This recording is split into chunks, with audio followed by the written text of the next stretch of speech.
Hello everyone, welcome back to my channel. So this video marks the end of the week number 24 in this Road to 100k realized returns challenge.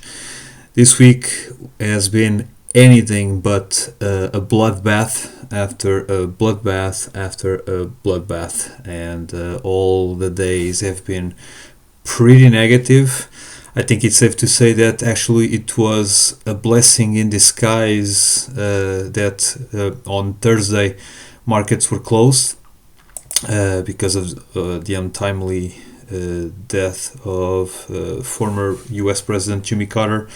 But as you can see right here, if I show you, for example, the graph for the Nasdaq 100, it has been pretty much downhill all the way, even more so here from at the beginning of yesterday's session on January 10th. There was a gap here from relative to the previous day, and so yeah, this week has been pretty negative, and even this gap here, it has mostly to do with the fact that on Friday before the market opened, even though in the pre-trading negotiation, things were more or less stable in terms of the market, but then a jobs report came out, and it was a very encouraging and very good jobs report. The number of jobs created in December was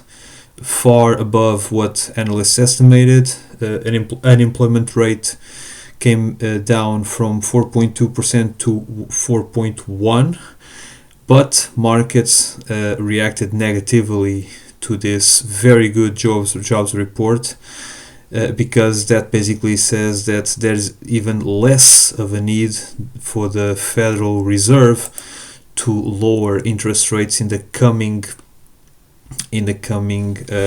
Fed meeting, which will occur later this month. And so markets are apparently more worried about the level of interest rates than the health of the economy, as they believe that it's pretty much necessary for markets continue to grow, that interest rates continue to come down, even though apparently the economy is performing at a pretty good it's performing at a particularly good level. And so yeah, this is how the week happened as a whole. In terms of the individual holdings that we have, it's worth noting that even though it came down over the course of the week, but it's very telling the fact that if we look at the performance of the week, for several times it tested this apparent support that it had, that it is more or less at this particular level, 950, 960, and each and every time that this support was tested, the stock held itself, bounced it back a little bit, and stayed pretty much above the watermark of this support. So I would say that this reinforces even more the fact that there is a support here, and even though we don't have available funds at the moment to buy more shares, I would say as long as Ford Motor Company keeps this level of stock price, we will continue to buy more shares as soon as we have more funds available. However, it must be kept in mind, and as you can see here, Ford is due to release its earnings in a little bit less than a month's time, on February the 5th. And so this is a volatility event coming, and it would be very convenient, and something happens in the market that makes the stock go back up again to the price level that we are aiming for, which is the 1022 or 1020, around 1022, 1023, 24, somewhere around that. So it would be so we would be able to sell our entire holdings before this volatility event coming. So it would be very convenient that this happens, but of course nobody knows what the markets will do, and so we'll have to wait and see what happens. But so far, this is a critical day in store for us next month, and something that we need to keep our eyes on for the coming weeks to see what happens. Now, the next up. And by the way, in terms of 4, we still have this call here ongoing, this position opening, which will expire at the end of the next week, next Friday. Of course, given the strike price 10.5, I'm not even remotely hopeful that these calls will end up in the money. Most likely they will expire worthless, and yeah, that's the way it goes. We've already collected the premium, we'll let it expire worthless, and then we'll have to see what we can do in terms of selling new call options on this particular holding. In terms of the Pfizer shares, nothing has changed much. The stock also came a little bit down, but I would say it held on pretty satisfactorily over the week. As you can see right here, if we look at the weekly chart, it held itself pretty consistently across the week.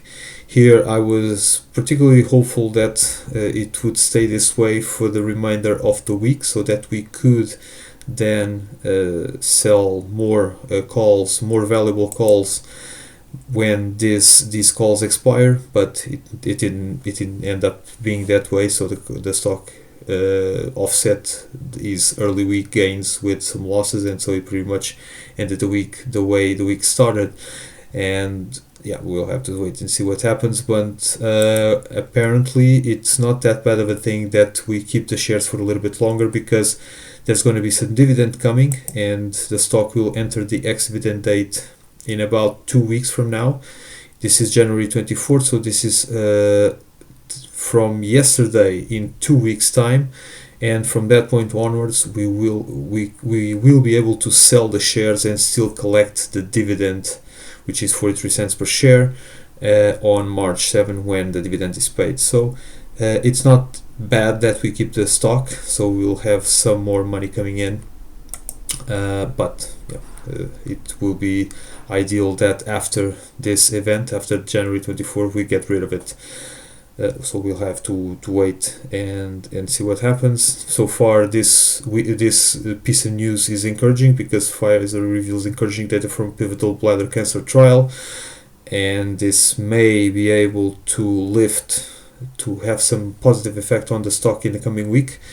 But yeah, we'll have to wait and see what happens.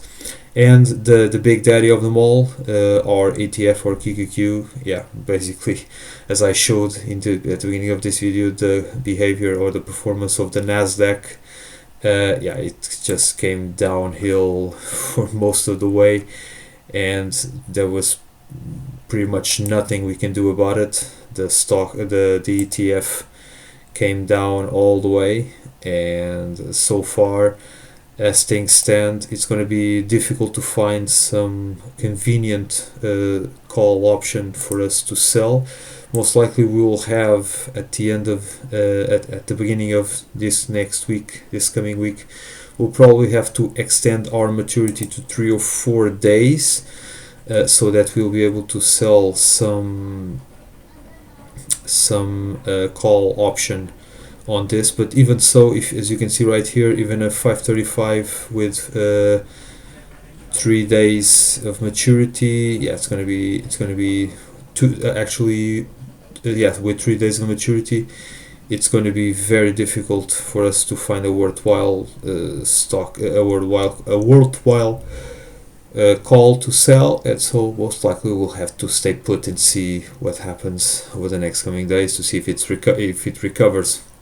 But for the time being, this is all. We did not input any further trades, or we not use any further trades apart from those we did at the beginning of the week, as you can see right here.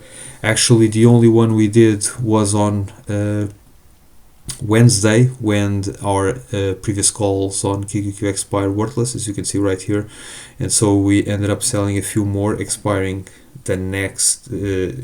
yesterday and bypassing the day that the markets were closed due to the passing of former US President Jimmy Carter.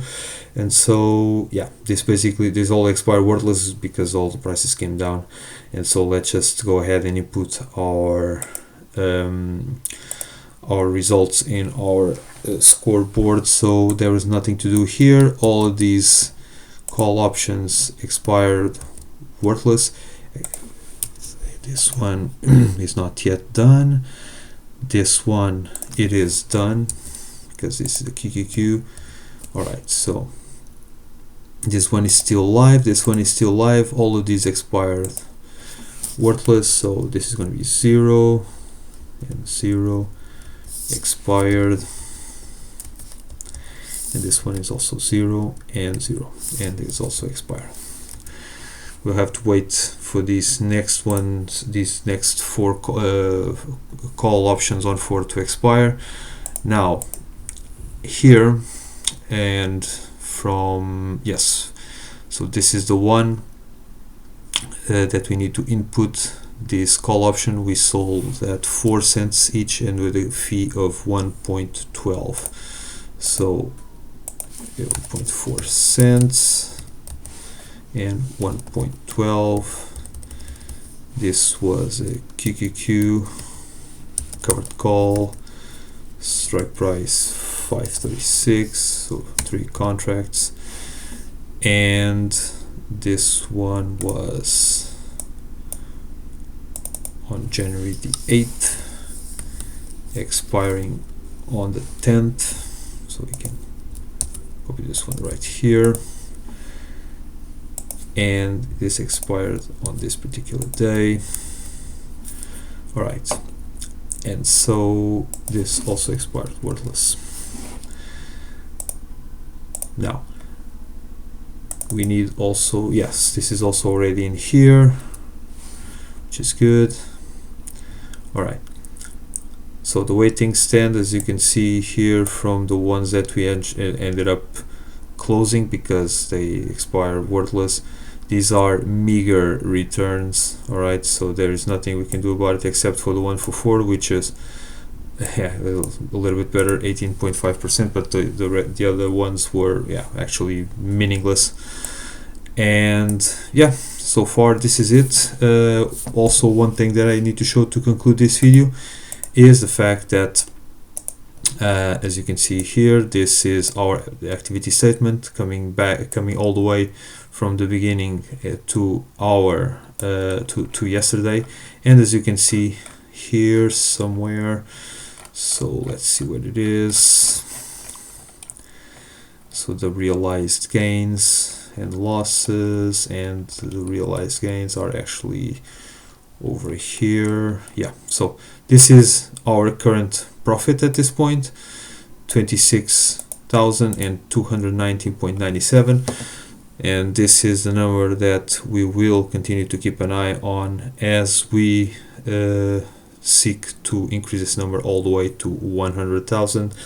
Of course, at this moment it's going to be difficult to increase this number significantly, but as market conditions improve, we expect that this will take a little bit less time or it will grow at a faster rate that it currently is. But yeah, for the time being, this is all.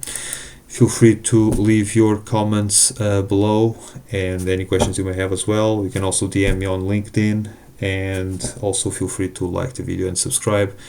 And we will reconvene at the beginning of next week, so next Monday, so that we can start the week number 25 of this challenge. And I'll see you there.